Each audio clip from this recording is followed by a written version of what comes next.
Hey guys, this is Comic Uno, and today I'm doing a review for the Titans television show. And I will be discussing the first 3 episodes of the show, but no spoilers here. It's an advanced review, so just the overall scope of the show and kind of what to expect and if you should watch it.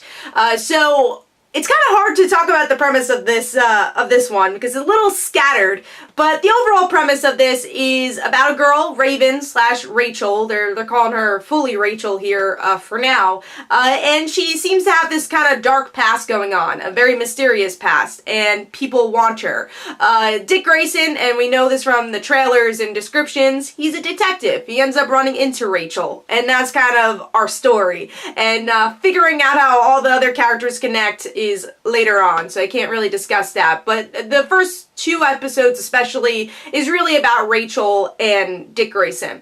So what do I think of the story overall? I wasn't a particular fan of the tone. I will say if you like shows like Riverdale, you might enjoy this. It's much darker than, you know, your regular type of Titan story, and I feel like it's forced, and that's kind of my biggest problem. With Riverdale, it kind of has this specific tone and personality to it. It's very soap opera, it knows what it is, and either you like it or dislike it, but it knows what it is. It's trying to be over the top.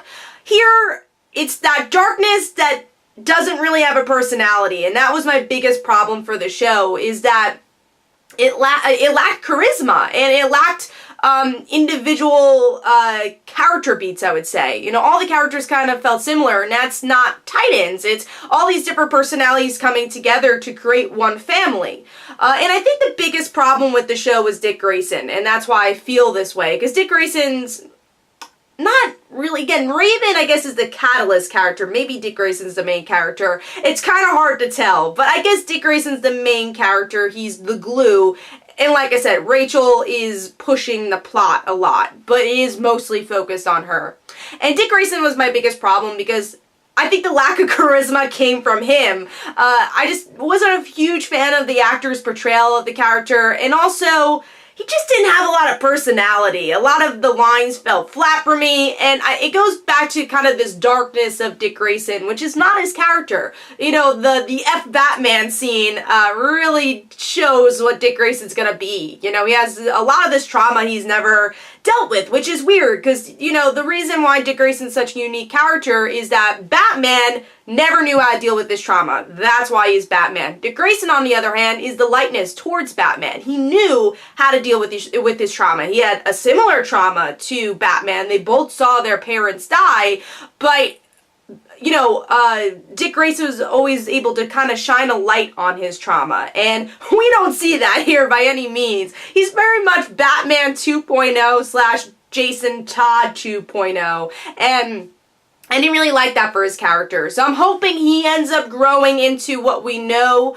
once he becomes Nightwing, but I thought he was the biggest problem, and especially because him and Rachel, towards the beginning of the series, are the ones interacting with each other, and they really have no chemistry, and the way they're brought together feels very convenient, so that makes the first 2 episodes a bit sluggish, and I guess there wasn't a lot of I didn't really know what the point of the plot was, and that was really hard to watch. I think as you get to the 3rd episode, you kind of figure out, okay, I kind of see the direction they're going, but I think they kind of hide the mystery so much that you just don't know what the hook is. And again, that's kind of a big problem here. After watching episode 1, I didn't really care for any of the characters, and by episode 3, I'll say that I started caring about a few of the characters. I'm not in love with any of the characters, and if they were new characters and they had nothing to do with DC Comics, I probably wouldn't have gotten up to episode 3, and I think that's a big problem for the casual viewer watching this. But at the same time, it's on the DC Universe app, so how many casual viewers are you gonna have? They're mostly gonna be DC Comic fans, you know, who want to watch episode by episode. So I think that's the helpfulness of it being on a streaming service compared to like the CW or originally, which was gonna be TNT.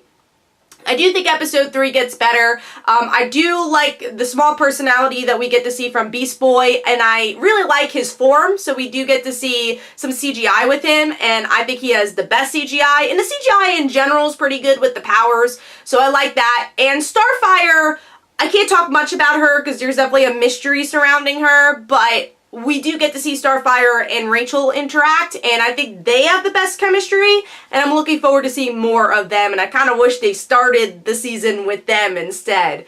So overall, I'm gonna give this 2 out of 5 stars. I wasn't really impressed with the first 3 episodes. Of course, as a Titans/DC fan, I'll continue to watch it, and I hope it kind of gets out of this first season slump and kind of figure out what it is as the series goes on. But I do think it has a lot of problems and needs to find some personality in the series, and the darkness is not helping at all for it.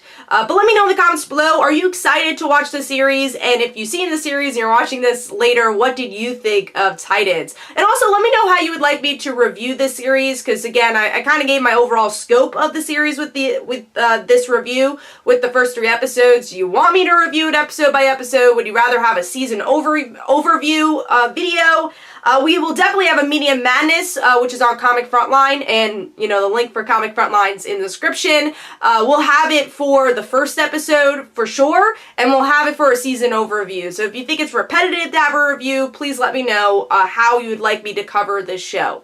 So thank you guys. This is Comic Inno. Don't forget to follow me on Twitter. Don't forget to like my Facebook page. Also, description below, there are links for my comic book, Like Father, Like Daughter. And don't forget to like the Facebook page of Like Father, Like Daughter. And I'll see you guys later. Bye.